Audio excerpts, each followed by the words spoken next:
Hello and welcome to Bloodsport MMA. Assalamu alaikum alaikum. And welcome to another Bloodsport MMA Award 2022 edition. Now today, it's a little bit a sadder topic. We have to determine who is the loser of the year 2022. Who lost the most in 2022? Who's the loser of the year? Of course, UFC related, we can't say, yeah, but this guy lost his grandmother, but he won all his fights in UFC. You know what I mean.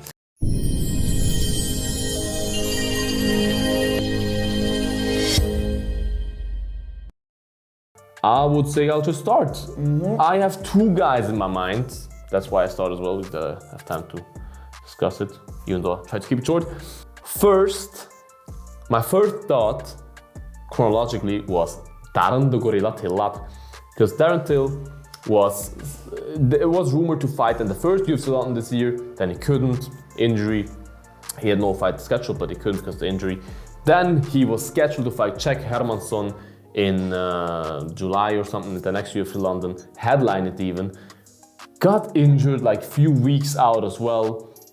Again, another injury, again can't fight, is still on a losing streak, just very bad. Then the comeback for Darren Till. Everybody thought that's the fight for him.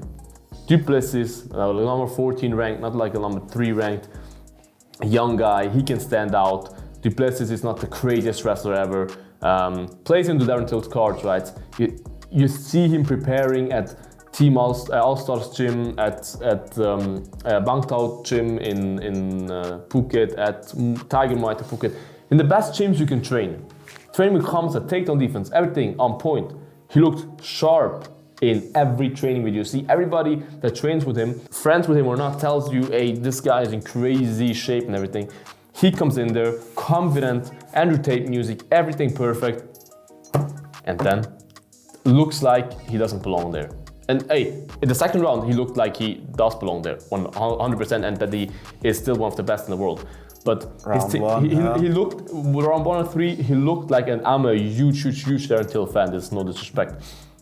He looked like he never in his life defended a takedown. Like, when I watched this, I'm like, bro, like, how can you not defend these takedowns? And that for me makes him count as a loser of the year. But I have another one as well, and this one is a shorter one.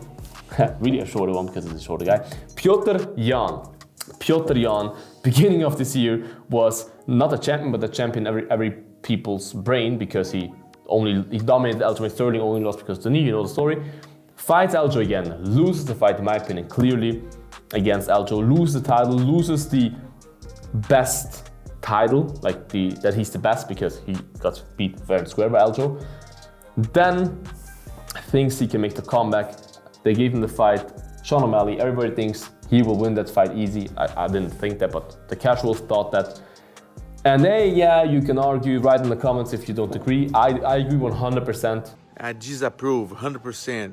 After rewatching it several times, Sean O'Malley won that fight fair and square, round 1 and 3.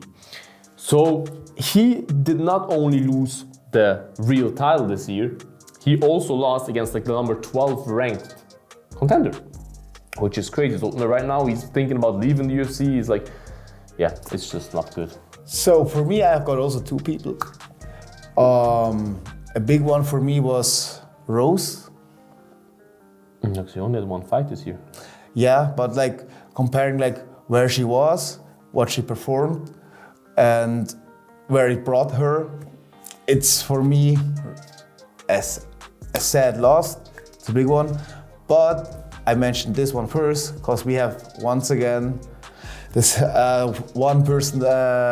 We chose the same person, so I guess that will be the award holder. Probably the small guy, yeah? Petr Yan. I'm sorry, where he was, the way how he lost to Aljo afterwards, he got dominated for 3 good rounds.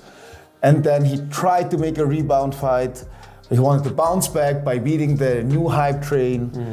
And dude, we even discussed this. I was like, I thought that's a robbery, it's bullshit. But then I watched Under a Green Influence, and then I rewatched it the next day. I messaged you right away, I take my words back.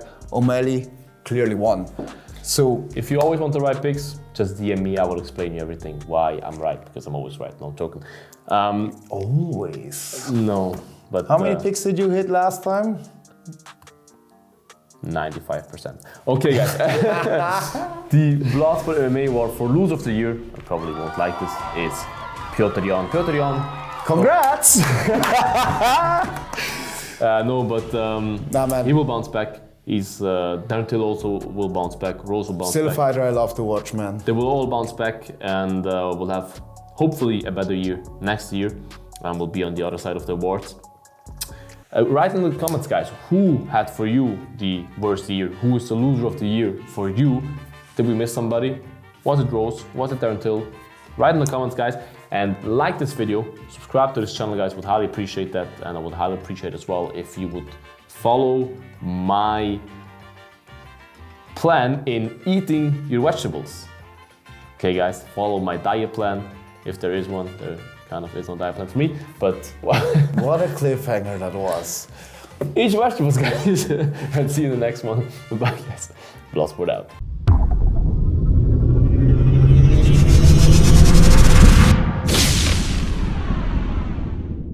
Eat your vegetables.